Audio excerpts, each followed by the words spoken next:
So I have 9 o'clock. So we're going to get started on our webinar. So welcome. My name is Kristin Arnold, and I am a high stakes meeting facilitator. And basically, I work with a lot of teams, teams that are co-located as well as geographically dispersed teams. And so I thought it would be appropriate to have a webinar on some of the best practices on how do you manage people who are not co-located with you. And that really is the definition of a geographically dispersed team. That is a group of people who are not located with you. So I am going to move over to the slide view because I have a lovely slide that talks about a geographically dispersed team. They're not located with you. They are generally located in places other. And it doesn't mean that they're all far flung across the world, but they just don't happen to be in the same office as you. And so what happens with geographically dispersed, or we're just going to call them virtual teams, is that we tend to use electronic communication, some technologies that help us to communicate, versus when you're in face-to-face, generally speaking, you're going to be able to walk down the hall and talk to those people. But in a geographically dispersed team, you have that physical challenge. And there's a lot of challenges that you have with geographically dispersed teams. But the thing to keep in mind is that geographically dispersed teams are not the same as face-to-face. They actually take a lot more work to do, even though you're not seeing people. And when you're working with a geographically dispersed team, the issues get magnified tremendously. Whatever issues you have face-to-face, they get magnified even further. So I recommend one of the first things that you do is you take a little self-inventory about, well, what are your strengths leading face-to-face teams, as well as what are some of your weaknesses, because those are just going to get magnified even further. So take a little time as you're managing your teams to ask yourself, so what do you do really well face-to-face? Maybe you're good at meetings and putting agendas together, or making sure that everybody has the opportunity to speak, or maybe you're really great about building relationships, or maybe you're really good about following through on action items. And also take a look at what the reverse are, because when you're working with a virtual team, those issues that you're really good at, they get magnified. You generally follow through on those things, but also the things that you aren't so good at, they get even worse. They exaggerate themselves, and that might be some opportunities where you can get better as a manager. The other thing that you want to do as you're taking a little time to do self-assessment is to ask yourself, what's your virtual personality? So let me explain what I mean about that.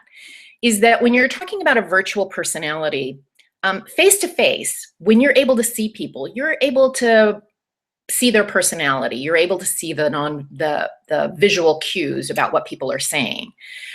In virtual teams, people have to read between the lines about what's going on in the emails, or your presentations, or the other ways that you're communicating. And so I would ask yourself, what's the virtual personality that you're showing? So let me just give you an example, because I do a lot of work virtually with my clients and with the people who work with me. And I tend to be very terse in my emails, very short, to the point. I don't put a whole lot of fluff in that. And when I'm on the phone, there's a little bit of chit chat, but I like to get to the point. And those of you who know me, you know that that's actually true. So I would say my personality is fairly direct and to the point. And I know that when I'm working face-to-face, I'm a little bit more aware of the fact that I need to reach out to people, and I need to build those relationships and build trust. And it's easy to forget those things when you're working virtually, because you're not getting that kind of feedback on an instantaneous basis. So I would ask yourself, what's your virtual personality? And And maybe there are some things that you can do that enhance, that will create the personality that you want to have as you're getting across. So take an assessment. Now, let's take a look at what some of the challenges. We've got a poll here. I'm going to start a little poll, and I know that as people have been coming online, you've been writing down some of your challenges. Let's take a look at what are some of your biggest challenges. There's a poll on the right-hand side. Just check off the things that you think are the biggest challenges. And we've got some challenges that you've written in the chat boxes. Inability to read body language from Rob. John Duell says awkward silences. So take a look at that poll. Okay, and I am going to check the poll now. I'm going to close the poll and see what we have. Can you see that poll? I can't see it, but I hope it works. I've never used this poll thing. Oh, there we go. Difficult to establish rapport and trust. That is the big vote getter, and can't read nonverbal cues. Check that out. Well, thanks for sharing that poll. There's actually an interesting study done by RW3, and they did a report on the challenges of working in teams, and they surveyed 30,000 people, and the #1 issue, which our little sample agrees with completely, is the inability to read nonverbal cues. The other one was no time to build relationships or rapport, absence of collegiality, difficult to establish trust, time zone differences, decision-making is more difficult, it's challenging to get your opinion across, language barriers, some local customs and technology. Those were the top vote getters. And it seems like we have a lot of similarities here. And so, as we go through this, we're going to be giving you 7 strategies on how to work with your virtual teams so that you can overcome some of these challenges. So the first one, and I highly recommend this one, is you got to slow down to speed up. It really is important that the team, and I'm assuming that we're talking about intact teams that are working on a project or something for a long period of time versus what I call amoeba teams, which are teams that kind of come together very quickly, do some quick work, and then move apart. So I'm making the assumption that we're talking about some longer term teams. And those longer term teams really should have a team charter. And that team charter is, why are we here? What's our purpose? What are our boundaries? How are we going to know that we're successful? It's a foundational document. Having that done, or in advance of having a face-to-face kickoff meeting, I highly recommend that you do a face-to-face kickoff meeting where you identify the key tasks, roles and responsibilities for each person, having a communications plan. And you spend a lot more time on a communications plan with a virtual team than you do with a face-to-face team. You'll be talking about which medium should you use for regular communication. Is that email? Is it phone? Is it a chat room? Is it a webinar platform? How quickly should we respond? What are our ground rules in using that? What are our ground rules for interacting with each other? And also, what's in it for each person? Like, if we're successful, what's in it? So that people know what the end game is. And I highly recommend that you take that time, that investment, to slow down, make sure that everybody's singing off the same sheet of music, and then you can kind of speed up as people get to work. Now, the real challenge with virtual teams versus face-to-face teams is that face-to-face teams, the currency that people exchange is airtime. Who's talking? Who's reading who's reading each other's emails? How are we getting together? And it's really the getting together period where the teams build rapport and they understand where people are coming from, so that when each person goes back into their workstation, that they can get work done. Well, in virtual teams, that coming together is enabled by technology. And so airtime, the technology is the replacement for airtime. So you need to be very conscious about the fact that people need their own virtual airtime, the same space that people would have coming together. And so I put together a little communications hierarchy. And I think this was helpful for me to figure out what are the different technologies that you have, and the more face-to-face, the more airtime that people can have, the more that they can see each other, the better off that communication is going to be. So the top of the hierarchy is face-to-face. And then next from that is some kind of high quality video, interactive multimedia using some kind of webinar-ish platform, WebEx, Adobe Connect, GoToMeeting, Blackboard. Those are all really robust engines, unlike my webinar platform, which is fairly simple, which is the next version, which is using just video, which is Skype, Google Hangout, and that's the platform that I'm using right now. The next underneath that is a high quality voice and interactive multimedia. And that's not, it doesn't have a video component, but it's more like a teleseminar platform using Google Docs or Google Drive. Then there's interactive multimedia real time, which is screen sharing and editing. So that's Google Drive, SharePoint, TeamViewer, JoinMe, Dropbox, all of those have screen sharing and editing functions. Then it goes into voice only, then one-way communication, emails, faxes, that kind of thing, and then one-way without archiving, which is texting and chat room type of functions. So those are some pretty typical technologies that virtual teams use. And I highly recommend that whatever technology that you have is that you make sure that everybody has the ability to use it, has the training to use it, as well as that the ground rules are established on how to use that. The second thing that I would highly recommend is that you meet regularly. Somehow that you meet, you have a schedule that you meet regularly.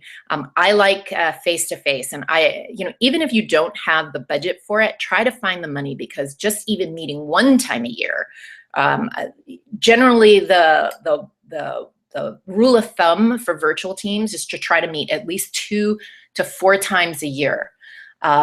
But I would also have some online meetings, and that depends on your schedule. But we're going to talk in just a second about what, like having a 15-minute huddle once a day or once a week is a great best practice. You also want to have a 24/7 group chat room. And in those chat rooms, you could even have scheduled breaks. We take breaks at 9 o'clock in the morning. We have lunch at noon. And if people want to drop in, they can. I would highly recommend that you make, as a leader, that you make proactive one-on-one check-in calls with your people. It could be daily or it could be weekly, depending on how many team members, but it's just a check-in, like, so how are you doing? How can I help you? You want to make sure that there are some quarterly reviews that you have where you take a look at the big picture, one-on-one with people. And lastly, that you are visible and accessible. Now, when it comes to time, and especially when you're trying to set meeting times, especially, we just went through a time zone change, and time zones can be really problematic. I was just having a meeting with a client yesterday, and because the time zones changed, we passed in the night.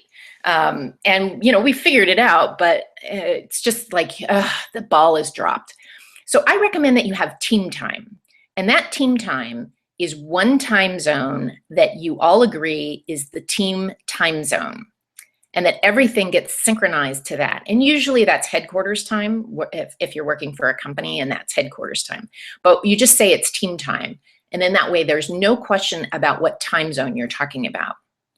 And then you might want to have something that I call core hours, which is everybody will be available in a certain core hours. Maybe it's between 9 and 10 o'clock in the morning, team time.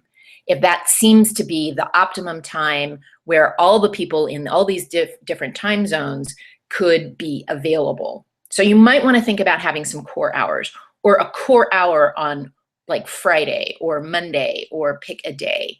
And then another thing about time is that you also want to figure out when the best time to meet is. And let me explain this. If you have a standing meeting at 9 o'clock in the morning, and that's convenient for everybody in your group, well, then that's fine. Just that's the best time to meet, and that's the standard time. If you have people who are geographically dispersed all over the planet, then 9 o'clock in the morning is not really that convenient for somebody who's living in Shanghai, for example. And so you want to make sure that that best time to meet rotates so that everybody is kind of inconvenienced equally. So you'd want to put together a schedule about what the meeting times are, and just don't assume that it's always going to be the best time to meet in your time, because that's just not fair. It's just not fair. You also, I love this idea about having a 15-minute huddle. And you could do this at the beginning of each day at your team time, or you could do it once a week.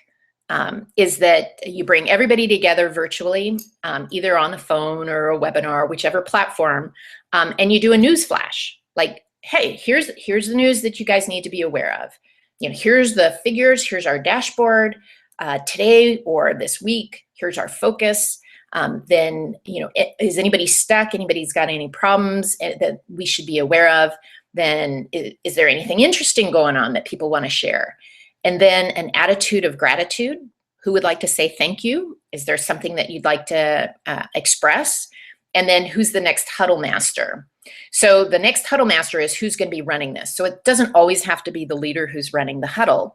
And this order doesn't necessarily have to be the order that you use, or you could do 2 or 3 of these items, or you could do all of them. But generally, this is a pretty quick meeting that really brings the virtual team together. They know it's only 15 minutes, and you know, it's a way for people to interact. You want to provide opportunities for people to interact versus brief them. If you're giving them a briefing, then that should be an email. If you're interacting with them, then that is a meeting. That's something that you should be using your technology, your airtime for. The third thing that I would recommend is that you keep a dashboard, and you keep that dashboard pretty visible. You could even put it in your chat room.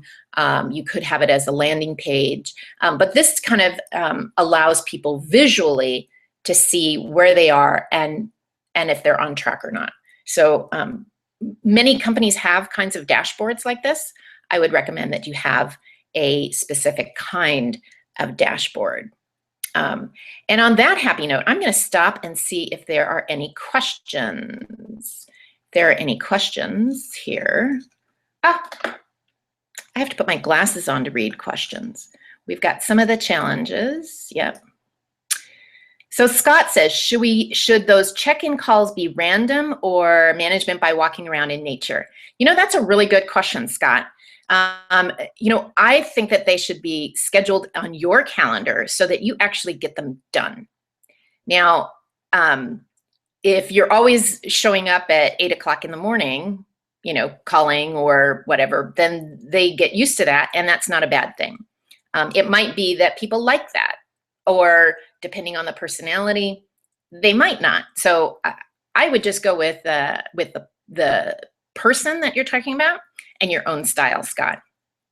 But that's a really good question. My concern is that you leave them in the desert, in the wasteland, and if you're not checking in with them, they go like, do they even know that I'm here or that I care? Okay, let's see. We're still talking. Let's see. Any other questions here? Oh gosh, Scott. Thanks. I think really well thought out and presented. Thanks a lot. Technology is so important, and it needs to flow so seamlessly. So many options, and that's ongoing collaboration and information is key. You're absolutely correct there, Scott. You know, and sometimes we just think that technology is the answer, and it's not. Technology is just an enabler. So technology is just going to do what you do normally. So that's why I say whatever you do face to face, it's just going to get magnified. So thanks. I'm going to move back on to our slides. And we're going to go on to the next one. So the next point that I would like to make is about encouraging interaction at meetings. So you've got virtual meetings, and really, a lot of us just show up at meetings. And if you're leading a meeting, you really have to plan for how are we going to interact. So for example, I did a poll earlier. I set that up a couple of minutes before this meeting. If you're going to do something like that, think about it and set it up, or at least have the ability to know how to do a poll on the fly. So the other thing that I really like to do is to make sure that you set some ground rules for team interaction.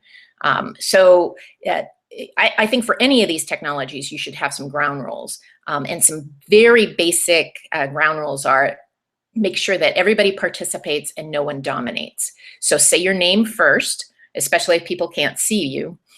Be concise and speak slowly.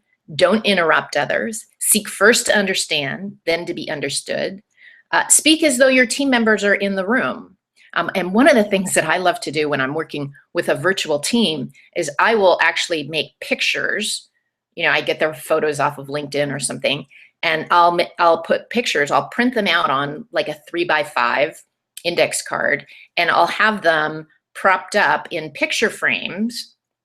I have like plastic picture frames that you can buy at Office Depot or something. So you just put the picture in there, and it's standing around so that you can see those team members. And if somebody walks out of the room, you just put that picture down. If somebody comes in, you put the picture up, and it just makes you feel like, oh, I'm speaking as though there are team members in my room. Another ground rule is just ask that people don't multitask during meetings. And I know some of you are multitasking right now because that's just the nature of the beast. We know that nobody's looking at us, so we'll go check our email here and there. Well, you wouldn't do that in a face-to-face meeting, maybe, probably not. So just ask people not to multitask, and make sure that you create and distribute agendas prior to the meeting. So there might be some other ground rules, and if there's some ground rules, I'd love for you to hear some ground rules that you have that you use as well. So just put those in the chat box.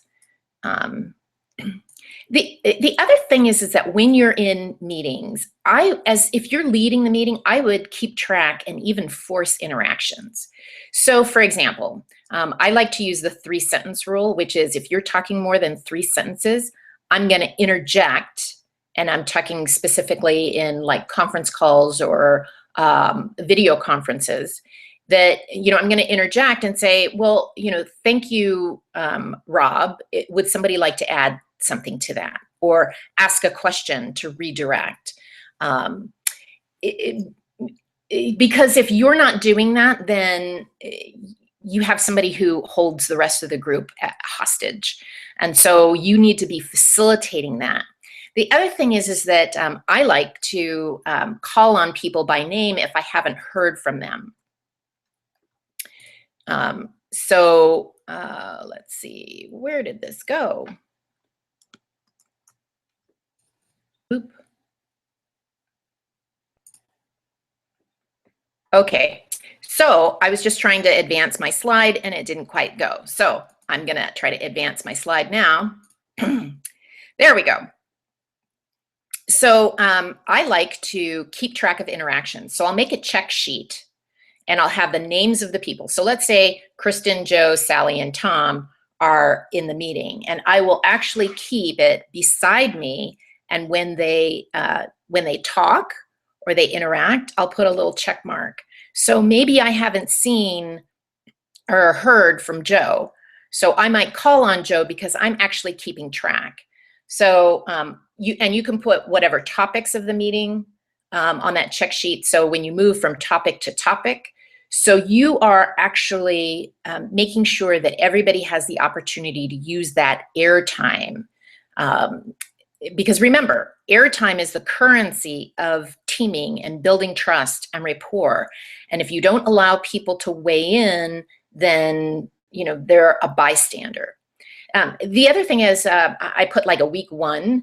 This is also a good idea for, as we were talking with Scott's question, about, just making sure that you check in with everybody at least once a week. So make sure that you're doing those check-ins. I find these checklists are extremely helpful so that you can keep track of those interactions.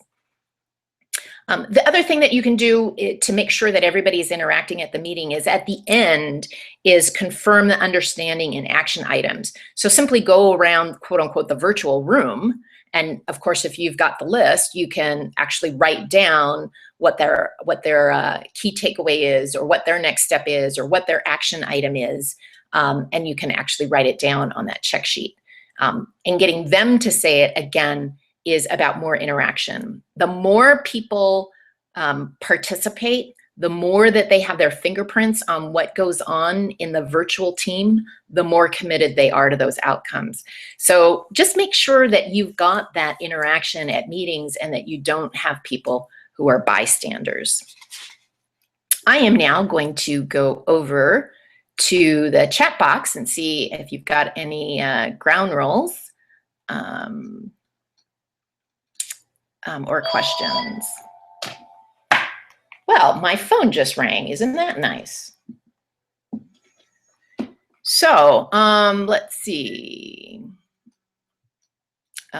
One thing that works well with my clients is to set up a specific place and naming conventions on the designated server. Excellent idea, Rob. Because where you keep your information, that's really your team memory. And when you have new members that come in, that's a great place for them to go. So having some naming conventions for how you're going to name your files, where you're going to put all that information as well. Okay. In addition to starting with your own name, it can be helpful to identify the document you will be referring to and where it's located. Thanks, Rob. Appreciate that one. Okay. Well, I am going to continue on with some of the best practices. The other thing that we need to be aware of, especially in teams and when you're working virtually, is that style does matter. People do have personality differences, just like in face-to-face, and cultural differences. And so in those meetings, allowing some team building activities, or doing some personality profiles or assessments, or people explaining a little bit about their culture or their country, providing that extra bit of time in your team to share some of that stuff, I think goes a long way. I think that's true face-to-face as well as virtually. So. And it's time for a drawing of the people who are on the line or who registered. I have a book called Team Basics that I will be happy to share with you. And it's got a specific section in that book on some ground rules for some of these technologies. So I am circling my hand over the roster, and my finger has landed on Danny Trinka. Hello, Danny. If you're on the line, you got a copy of Team Basics, so I'll be sending that over to you. So thanks. So the fifth best practice is about creating informal gatherings, and this is really something that you would expect, like, people will do, but they won't. So you have to get it started, but then just like your huddle master, you don't have to always be arranging the huddle. Share the role, share the responsibility. So you want to have some kind of virtual water cooler where people can come in and chat. So it might be, a lot of companies are using a 24/7 chat room. So that chat room is open all the time, and that you actually declare when breaks are, when lunchtime is, when game time is, when you're doing a book report, or, brown bag lunch, or, so I would set something like that up. A lot of organizations do interesting projects, challenges, and competitions. So that allows people to have something that they come together that they're working on. A lot of folks do spotlights, where once a week we'll spotlight one of the team members, and they fill out some interesting information. Like there's a a set of questions like, what's your favorite food, or what's your accomplishment you're most proud of? If you could do anything, if you could wave your magic wand, what would it be? Those kinds of things. So there is a list of questions that people answer, and it just kind of allows you to get to understand those people a little bit better. You also could have an online directory, which is probably a little bit more formal because that's up there forever. But it's an online directory where your picture is posted and some interesting factoids about you, what your skill sets are, things like that. The other thing that I would do is some professional development. We talked a little bit earlier about having some team building activities. I think personality profiles, assessments, those are always interesting for people to see how they're similar and how they're different from others. So create some opportunities for people to get together periodically, informally. The sixth tip is about integrating new team members. A lot of times we throw them in the virtual team and we don't spend the time orienting them. It's really important that you invest the time and take them around and virtually to introduce them to each team member. A lot of team members won't do that unless somebody's actually saying, let's meet individually and then let's meet collaboratively. Make sure that you go over the ground rules that the team has established and point out the team memory and the filing system. And the other thing that I would recommend is that you ask that person if they'd like to go on a site visit to other people's locations. And in fact, as a team, your face-to-face meetings, if you can go where those other people are, that's even better. Don't always come to the mothership, headquarters. Go to the other places. And in fact, if you can encourage the team members to go visit each other, that really does a lot for the bonding of the team. And then the last tip is about celebrating often. Celebrate accomplishments often. Tie it to the what's in it for me so that they know what's in it for them. That's usually the big thing. But just the celebrating small little milestones, progress that you've made, birthdays, special occasions, or just because it's National Mug Day. I don't know if I'm looking at my coffee cup. So I'm thinking, oh, there must be a National Mug Day somewhere. Celebrate some things just because you can. So I am going to go over to the chat box if you have any questions. Bill says onboarding processes are critical to move new members to optimal performance. I can't agree with you more. And if you have a formal onboarding process for your virtual teams, even for your face-to-face teams, you should have one for your virtual teams as well. Joel's asking, what do you feel is the maximum size for a virtual team? That is a very good question. For a face-to-face team, the optimal size is generally around 8 people. Minimum is around 5-ish, 4-ish, 5-ish, to a maximum of about 13. And that's for face-to-face. More than 13, you start finding that people break into smaller groups. So you just have smaller teams reporting to a larger team. As far as virtual teams go, interestingly enough, I think the same thing holds true. But I know that there are a lot of virtual teams that are larger than that. But if you think about it, what happens is they break into smaller groups, smaller units. That's just sociology. Or you're going to break into different factions. You're going to have some people who are on this side and other people who are on that side. And that's not healthy either. So I would think for a virtual team, it's the same. So Rob says, Scott, I use a particular tool set that is licensed to the client. It has 2 kinds of tools, team management and data management. There are so many tools out there that it would be virtually impossible for me to be talking about them. But there are a lot of project management tools for very specific kinds of project teams. And there's usually a virtual component of those. So you really want to take a look at your enterprise software and see if that can help you. So, oh, great. I love the fact that you guys are talking to each other. This is very cool. I love that. Dutch says 3 sentences. Some people cannot make their point in 3 sentences. You know, that's really a good point, Dutch. So the 3-sentence rule for some teams, depending on what the topic is, like if I'm working with a scientific community, they can't say anything in 3 sentences. So that rule might be a 5-sentence rule, but have something. It might be a 1-minute rule. It might be a 2-minute rule. It could be what, you know, but just have something in your own head that makes you prompt yourself and that the team knows that that's a ground rule so that you can interject and not look like you're constantly intervening. The other thing is that when people know that you're doing that, then they start becoming more concise. Because remember, in the virtual team, you still have airtime. Airtime is just as critical as in the face-to-face.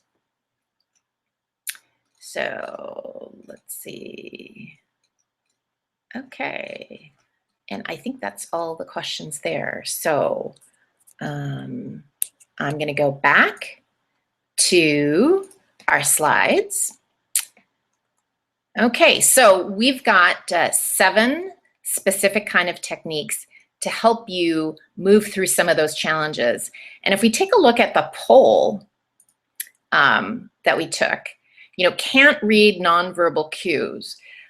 So you can see how that hierarchy, that communications hierarchy, it's pretty important that you're able to use technologies that allow people to see each other.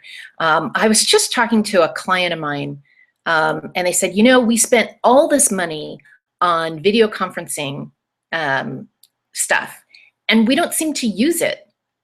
And I just kind of went, really? You're not using any of this video conferencing stuff? And it's a lot easier for people just to pick up the phone and do a conference call. And that's true, but you're missing those opportunities to build the relationships and build trust. You know, I think people like to see the person. I mean, take a look at this webinar. Are you more interested when you're seeing me, or are you more interested when you're looking at the PowerPoints? I would guess you're probably more interested seeing me. I might be wrong about that though, but at least you're able to see kind of, you know, my personality and, you know, where I'm coming from. And a lot of our decisions are based not just on facts, but it's based on how we're feeling about that. And so it's important that we take the time to build those relationships and to establish rapport and trust and do some team activities along with just having the conference call. Okay, so I'm going to go back to these slides. So I hope that that you got a couple of good ideas. And just keep in mind that this is what I do all the time. I'm a high-stakes meeting facilitator, and so I do a lot of facilitation skills and training. Our next webinar is going to be on panel technology, what's hot in using technology during your panel discussions, which there's a lot of technologies that also work in the virtual space, but these are more around, around the panels. So I am going to go right back to our chat box, and I hope that you got some good ideas. Any other final questions? Oh, so Bill says, one question at a time, one conversation at a time. This includes the idea that there are no side conversations. Whatever they want to say should be shared with all team members. I think that's a great ground rule, Bill. Excellent. Okay, John's asking, is there a trick in setting up your computer so that you face the group easier? I recall for an interview putting a photo of the person I was talking to above the camera. Yeah, so, well, this is gonna be a little awkward, but in my office, I actually have, I'm gonna flip this around. What I'm looking at